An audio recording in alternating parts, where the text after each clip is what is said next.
So hello friends, இனி நம்ம இந்த வீடியோவில் எதை பற்றி பேச போகிறோம் அப்படின்னு பார்த்தீங்கன்னா, நம்ம மதராசி படம் அது வந்து நம்ம ஏஆர் முருகதாஸ் இயக்கத்தில் நம்ம சிவகார்த்திகேயன் நடிப்பில் அனிருத் மியூசிக்கில் வெளிவர போகிறதா வந்து தகவல் ஒன்று வெளிவந்திருக்கு.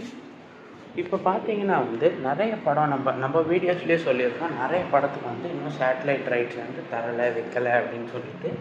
ஸோ இந்த படத்துக்குமே வந்து அதே மாதிரி பிரச்சனைகள் நிறைய இடத்துலேருந்து வந்துருந்துச்சு.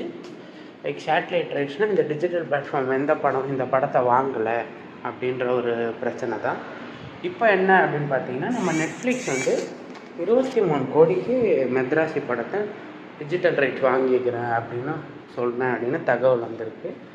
பட் இப்போ பார்த்தீங்கன்னா வந்து நம்ம சிவகார்த்திகேயன் வந்து பயங்கர அப்செட்டில் இருக்கார் அப்படின்னு தான் சொல்லணும். ஏன் அப்படின்னு பார்த்தீங்கன்னா, சிவகார்த்திகேயனுடைய அமரன் படம் வந்து 60 கோடிக்கு டிஜிட்டல் ரைட்ஸ் வாங்கிச்சு ஆல் லாங்குவேஜில். பட் இந்த படம் பார்த்திங்கன்னா பாதியை விட கம்மியாக தான் போயிருக்கு அப்படின்ற பட்சத்தில் அவர் ரொம்ப அப்செட்டாக இருக்கார். ஸோ இதை பற்றி உங்கள் ஒப்பீனியன் என்ன அப்படின்றத மறக்காமல் கமெண்ட்ஸை சொல்லுங்க. இப்போ தான் நம்ம சேனலை புதுசாக பார்க்குறீங்கன்னா சப்ஸ்கிரைப் பண்ணிக்கோங்க. அண்ட் சிவகார்த்திகேயன் ஃபேன்ஸ் யாராச்சும் இருந்தீங்க அப்படின்னா மறக்காமல் ஒயிட் கலர் ஹார்ட்டை கமெண்ட்டில் போட்டுருங்க.